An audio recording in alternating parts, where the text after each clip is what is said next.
The air inside the DC studio felt sterile and charged, as if even the lights had opinions. Rows of monitors blinked with network logos, red and blue graphics lining the frame of a live broadcast set prepared for political combat.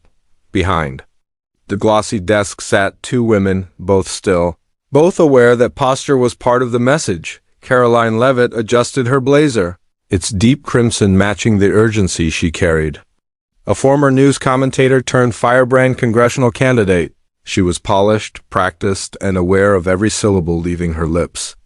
Across from her, Jasmine Crockett sat draped in a midnight blue suit with gold lapel pins, one shaped like a raised fist. A sitting congresswoman from Texas, Jasmine had made a name not just for the bills she wrote, but the speeches that outlived news cycles. This wasn't just policy talk. This was ideological brinkmanship. The moderator, a well-known centrist anchor whose tone usually remained air-conditioned, welcomed the viewers. Tonight, two voices from opposite ends of the American spectrum, Congresswoman Jasmine Crockett and congressional candidate Karoline Leavitt. Let's begin. Karoline smiled, not out of warmth but calculation. She launched first, her tone soft but sharpened with edge. I admire Congresswoman Crockett's passion. It's single quotes enthusiastic, but this isn't college activism, it's governance. What we need is clarity, not emotional grandstanding. The words landed with practiced precision. A compliment that wasn't.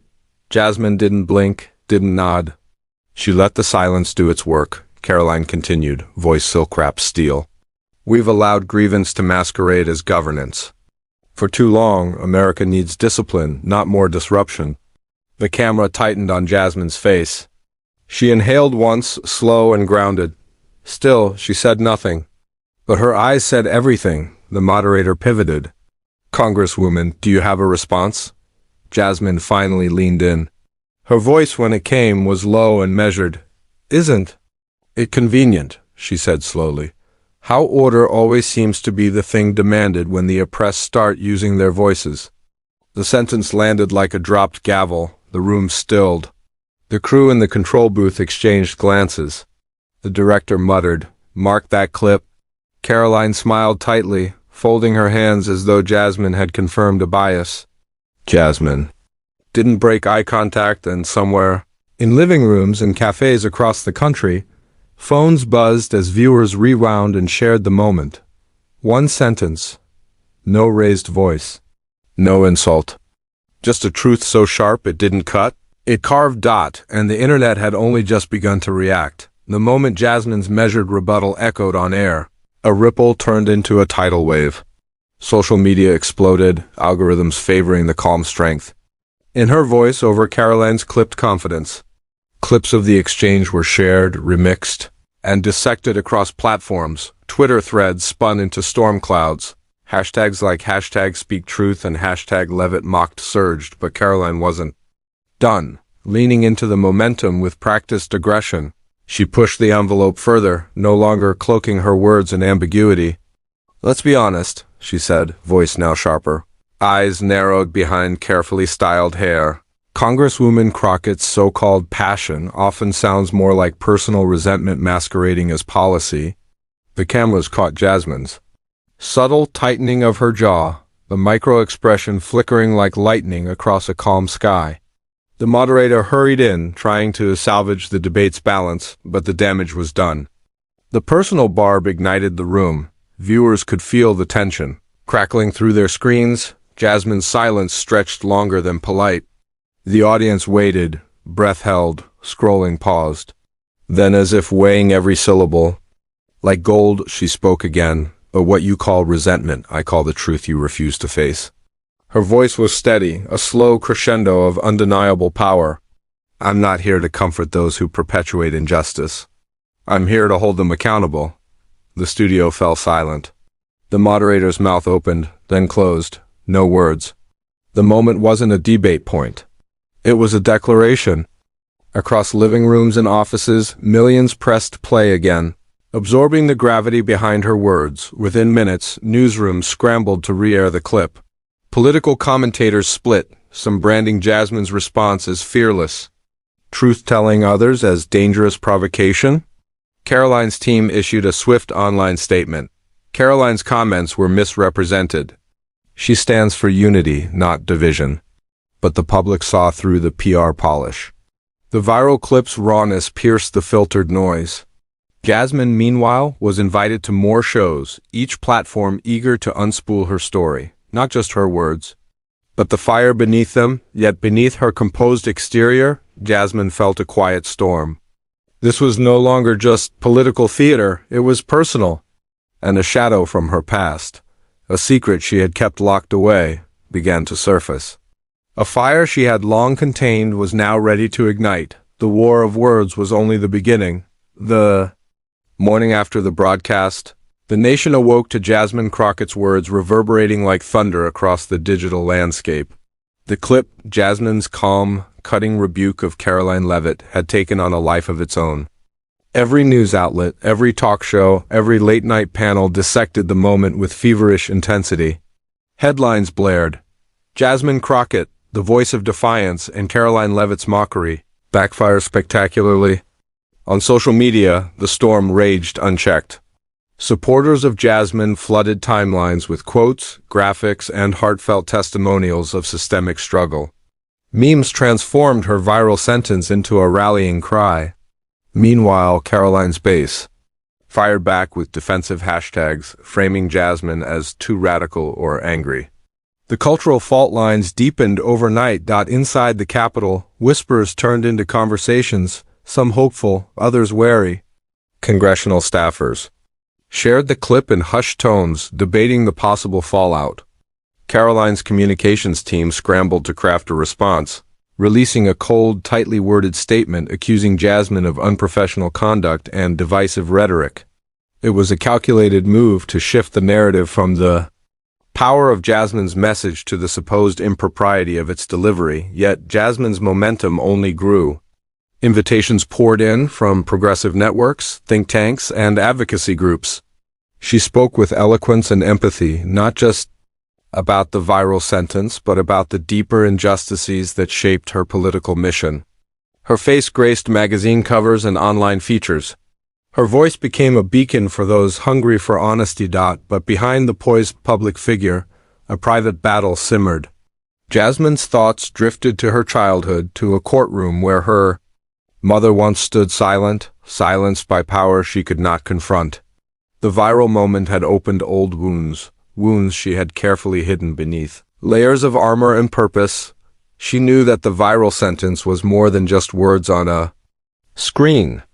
It was a summons, a call to not only fight in the halls of power, but to confront the shadows within herself. And while the nation watched, the real war, political, personal, and philosophical, was only just beginning. The vibrant hum of the public debate gave way to a more sinister undercurrent, far from the glaring lights and roaring audiences. In a polished conference room deep inside the Capitol, Karoline Leavitt convened a small, tightly knit group of political strategists and legal advisors. The atmosphere was cool, calculating, the kind of quiet before a storm that chills the bones. Their plan was clear: turn Jasmine's viral triumph into a legal quagmire. Under the guise of protecting congressional decorum, they would initiate an ethics committee hearing, accusing Jasmine of crossing the line from passionate discourse into personal attack. The goal was not to win on merit, it was to stall, to silence, to discredit. "We don't need to destroy her," Karoline told her team with a chilling smile. "We just need to bury her voice under the weight of procedure." Meanwhile, Jasmine received the official notification of the upcoming ethics hearing. The letter was sterile, bureaucratic, but the message was unmistakable. Her team moved swiftly, urging her to prepare for a legal battle that could define her career. But beneath the professional calm, Jasmine wrestled with a gnawing sense of unease. This was no ordinary hearing. It was a political ambush masked as justice. In a rare moment of vulnerability, Jasmine reached out to her mentor, a venerable civil rights attorney who had fought battles far beyond the courtroom walls. Over a late-night phone call, the mentor's voice was steady but grave. "They don't want to win a debate. They want to silence you. To make an example, you'll need more than facts. you'll need courage. The weight of that warning settled over Jasmine like a shroud. Behind the scenes, the stakes had shifted from words to weapons, from the arena of ideas to the battlefield of power. And as the walls closed in, Jasmine realized the fight was no longer just for her voice. It was for the voices of all those who dared to speak truth to power. News of the House Ethics Committee hearings spread like wildfire, fueling a growing media spectacle that seemed as much about spectacle as substance. The halls of power became a theater, and Jasmine Crockett was center stage, now no longer just a congresswoman but a defendant in a high-profile political trial. Karoline Leavitt's allies in conservative think tanks and media outlets seized the moment, branding Jasmine's viral sentence as reckless and unbecoming of a public official. Opinion pieces flooded in, painting Jasmine as a dangerous radical, while Karoline was lauded for championing civility and respect. The courtroom of public opinion was in session. Leaks, whether accidental or deliberate, began circulating about Jasmine's past. Interviews from years ago, controversial. Votes, even personal anecdotes reinterpreted as character flaws. Jasmine's team was vigilant, battling misinformation with every tool they had, but the tide was relentless. It was no longer about truth. It was about control. Behind closed doors, Jasmine's legal team meticulously prepared, knowing this hearing was less about ethical violations and more about a referendum on who had the right to speak unfiltered in politics. They gathered allies, experts, and historical precedents, framing the case as a defense of free expression against institutional censorship. Meanwhile, the public was polarized. Supporters of Jasmine rallied, organizing social media campaigns and protests outside the Capitol. Critics doubled down on calls for her reprimand. The line between legal process and political theater blurred, making it increasingly difficult to discern justice from strategy amid the swirling chaos. Jasmine found herself reflecting on the deeper stakes. This trial wasn't just about her words, it was about the soul of a democracy struggling to hear its own voice. And in this soundbite-driven trial, every phrase, every glance, every silence would carry the weight of history. The historic moment arrived. The House Ethics Committee hearing was open to the public, broadcast live for a nation eager to witness this unprecedented clash of political wills. The chamber, usually reserved for lawmaking and debate, transformed into a courtroom of scrutiny and spectacle. Karoline's allies sat confidently on the prosecution bench, armed with prepared statements painting Jasmine as a disruptive force. Undermining the decorum of Congress, their opening arguments were precise. Rehearsed, a charge of conduct unbecoming veiled in legalese but heavy with political intent. Jasmine's defense, led by her seasoned attorney and bolstered by allies within Congress, stood firm. They argued passionately that her words fell well within the protected sphere of political expression, a fundamental right in a functioning democracy. Truth often disturbs, her counsel stated, but it is never misconduct. As the hearing progressed, every exchange was a performance and a battle. Questions blurred between legal technicalities and philosophical debate on the role of dissent in governance. Clips were dissected live, each phrase parsed for hidden meanings and implications. The public followed with rapt attention, the streaming numbers climbing steadily. For many, it was not just a trial of Jasmine Crockett, but a test of whether the halls of power could tolerate unfiltered truth. Backstage, tension simmered.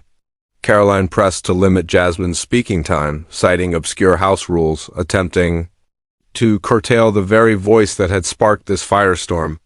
Jasmine's team fought back fiercely, citing precedent and democratic principles. The chamber was no longer a legislative body. It was a crucible where politics, law, and morality converged. And as the hours dragged on, it became clear this hearing would redefine the limits of power and speech in America's political future. Backstage, the atmosphere was thick with strategy and whispered urgencies. Karoline's camp, sensing the hearing slipping from a straightforward ethics case into a public relations battleground, sought every possible procedural advantage. Their ace, an obscure House rule that limited members' speaking time during such hearings, a rule dusted off from decades past and rarely enforced, Karoline pushed hard to invoke it, aiming to clip Jasmine's wings before she could fully deliver her defense.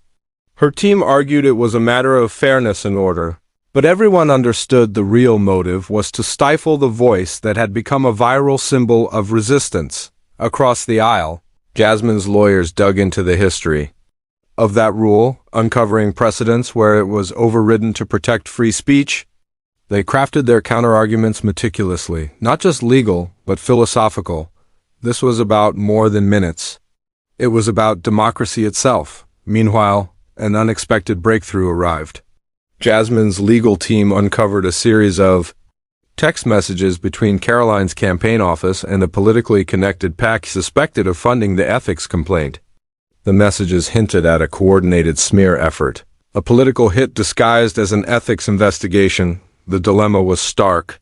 Expose the messages now and risk derailing the hearing with scandal, or hold them back to use as leverage during closing arguments. The decision would weigh heavily on the outcome. As the hearing resumed, the chamber became a chessboard. Every move was calculated, every word a gambit. Karoline sought to tighten control. Jasmine fought for the space to speak truth. The stakes were no longer personal, they were systemic. Outside, millions watched, knowing that in this battle of wills, the future of political speech hung in the balance. The room fell silent as Jasmine Crockett took the stand, the weight of the moment pressing on her shoulders. This was more than testimony. It was a reckoning, a chance to lay bare not only the words that had gone viral, but the truth behind them. Under oath, Jasmine recounted a story few had heard before, a childhood memory of sitting in a cramped courtroom where her mother, a determined community activist, was silenced by the very system meant to uphold justice. Her voice wavered at first but grew stronger, her eyes shining with unyielding resolve. I watched her be muted, dismissed. Not because she was wrong, but because her truth made those in power uncomfortable, Jasmine said, her gaze sweeping the chamber. That silence was a wound, and every time I speak I carry it with me. Her words cut through the sterile formality of the hearing like a blade. The committee members exchanged glances. Even some of Karoline's staunchest allies seemed momentarily disarmed. Cameras caught every expression, the furrowed brows, the tightened lips, the rare glimpses of empathy. Viewers nationwide were riveted. The viral clip had been powerful, but this testimony revealed the human story behind it, the legacy of pain, resilience, and courage that fueled Jasmine's fight. Karoline sat stiffly, the confident mask faltering as she watched Jasmine transform the hearing into a moral crucible.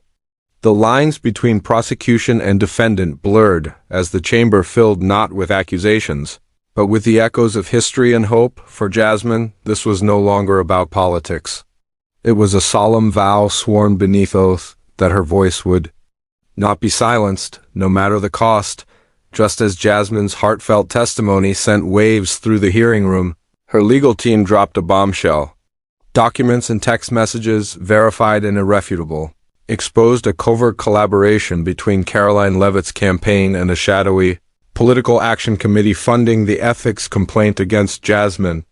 The messages revealed strategic plans to manufacture controversy and weaponize the ethics committee as a political tool. The prosecution's confident veneer cracked visibly as the evidence was laid bare. Karoline denied direct involvement, claiming ignorance of the underhanded tactics orchestrated by her aides.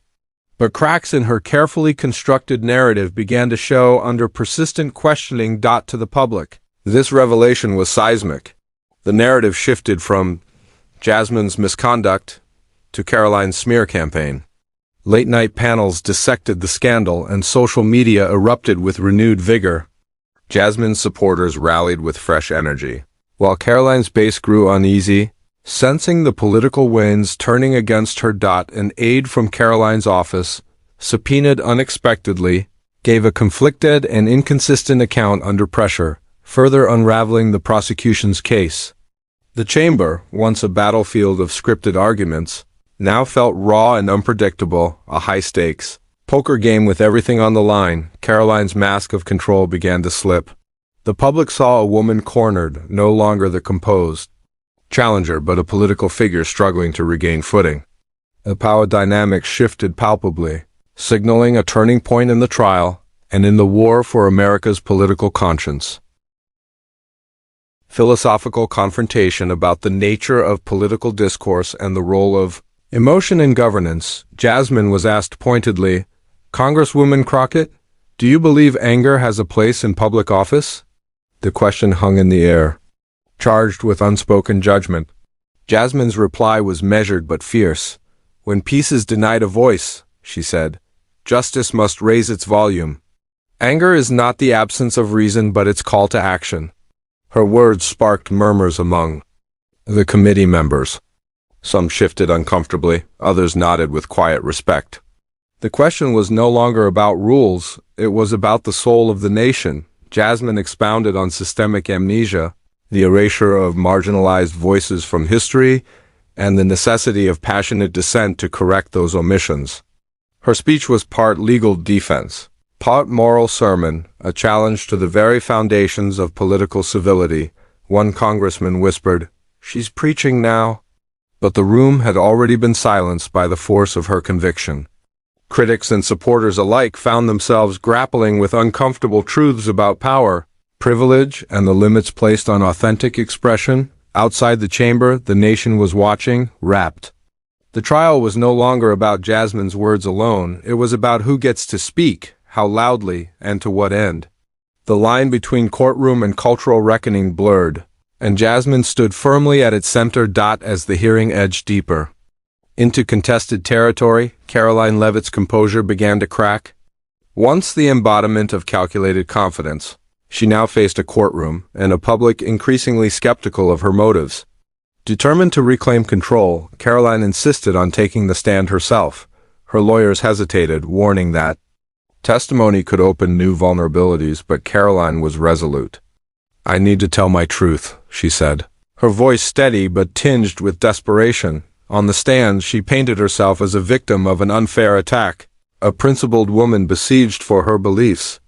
Yet under the relentless questioning, cracks appeared. Contradictions emerged between her testimony and earlier statements. Off-the-cuff remarks revealed insecurities she tried hard to hide. The tension in the chamber was palpable. Observers sensed the shift. Karoline was no longer the aggressor, but a figure caught in the crossfire of a narrative beyond her control.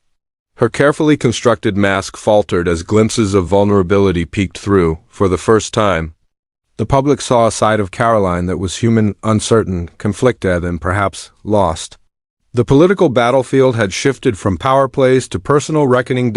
As the hearing adjourned for the day, whispers filled the halls. The war was far from over, but Karoline's breaking point was unmistakably near. As the hearing stretched into its second week, the nation's gaze remained fixed on the unfolding drama inside the Capitol's hallowed halls.